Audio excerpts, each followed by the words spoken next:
What's going on, everybody? I'm back with another video. This video is going to be looking at the Champions League matchup between Manchester United and Atalanta. So after Manchester United had a tough week losing to Liverpool, but then bouncing back and beating Tottenham, now the next two games will define Gunnar Solskjaer's future at Manchester United. And before we get into the tactical changes he's implemented to try and save his job, check out both my books. They're online, they're on Amazon, and there's links in the description below. Also, be sure to check out Keyframe as well. There's a link to that. It's how I make the video, and that'll be in the description as well. But let's get right into the tactics behind the match. So Manchester United,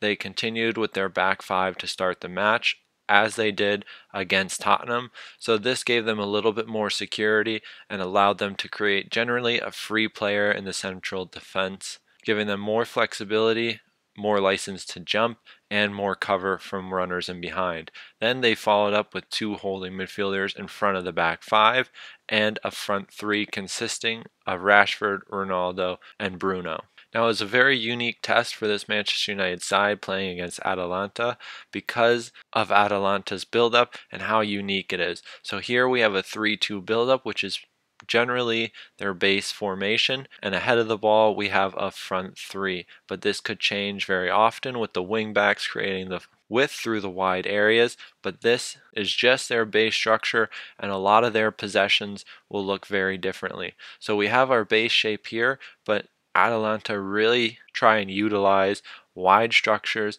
and wide overloads and often vacate the central corridor altogether in the holding midfielder position. So here they don't do that. They go with their two holding midfielders, create a four-man rondo structure in the wide area to try and progress the ball, or they'll attract pressure into these areas and look to play through underloaded players either on the weak side or players running off the shoulder in behind, which could cause trouble for a back three because it is harder to keep a solid defensive line with three central defenders and two wing backs rather than just two central defenders. But it did give them the cover that was required to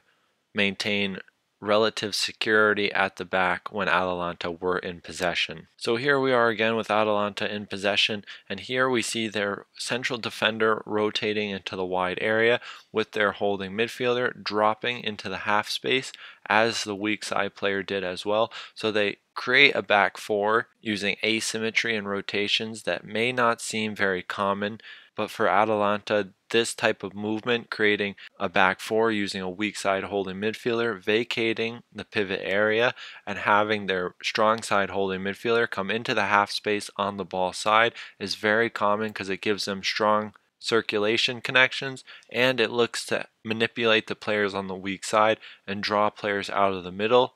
to then play through. So now in the wide area, we start to see how Atalanta use their wide area overloads to try and progress the ball. So we have the central defender on the ball in the wide area. Supporting his first line connections is his holding midfielder and wingback, and then further up the field we have our forward and our attacking midfielder looking to arrive in the space. And having an overload of these players gives them a lot of flexibility in wide areas and a lot of opportunity to create underlapping or overlapping runs with players inverting or fanning out wide to then exploit this space, as well as security from their holding midfielder to then look to try and switch play if the other side is very much underloaded from the opposing team. But if not, they can look to create superiority and progress through the strong side with the player, the central forward, on the weak side looking to finish the attack if they are able to get into a chance creation area, with the weak side forward making runs towards goal in the blind side of the defense. Now for Manchester United, the flexibility in their back five helped them deal with this versatility from Atalanta because in deeper areas, their defensive organization changed from a 5-2-3 to a 5-4-1 with Ronaldo playing as the lone center forward and with Rashford and Bruno playing in the half spaces or in deeper areas as the wide midfielders, giving the double pivot a little more protection. As well as the flexibility from the three central defenders really helped Manchester United control all these overloads and not concede dangerous space. After Manchester United's first substitution and the injury of Varane, Manchester United went to a back four with a four-man midfield and now two forwards playing up front, Ronaldo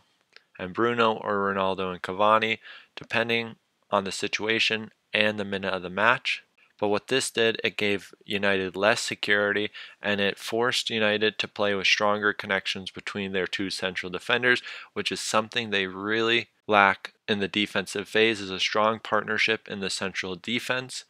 And oftentimes we can see them starting to get pulled apart in this situation just by one single forward positioning himself in the half space,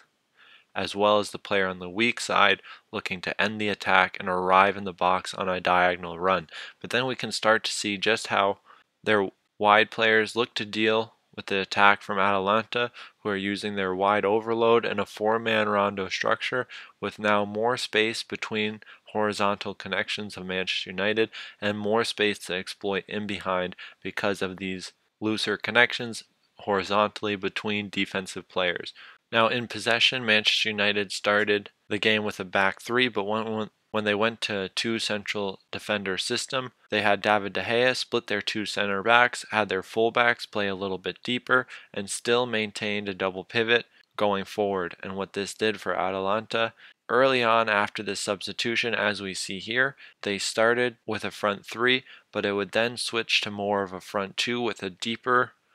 attacking midfielder to then secure the double pivot and allow the two forwards to press the central defenders from out to in and use their man orientation, which is a very common concept within their defensive phase, to use man orientation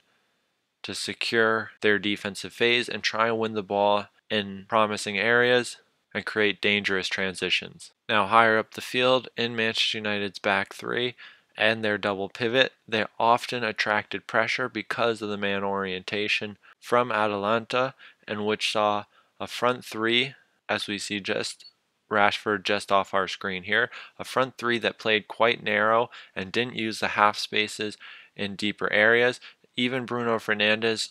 who does have better qualities to suit getting on the ball between the lines in the half spaces, he also didn't do this as much, even though there was a lot of potential to do so. But with Atalanta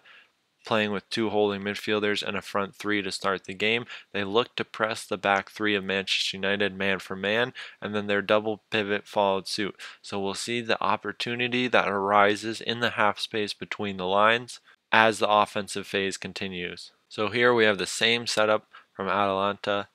with their two holding midfielders now jumping closer to the two holding midfielders of Manchester United. We have our back three from Manchester United now, and now we can look at the half spaces almost completely vacant, and we can just see how much room here there is on either side for players to then come into play and try and affect these areas, or even just pull out a central defender and exploit this space. And now this doesn't even have to come from a forward, it could come from Luke Shaw, who inverts and allows Rashford to play in the wide area, but this doesn't happen as these forward players and wingbacks just create width and height, but don't affect the play in any dangerous way between the lines. Now, after their structural change, they go with a back four, still proceed with a double pivot, at least initially, and now their front three with Bruno then creating asymmetry in their midfield, and then their forward line playing with a lot of freedom to move wherever, but not a lot of intention behind their movement.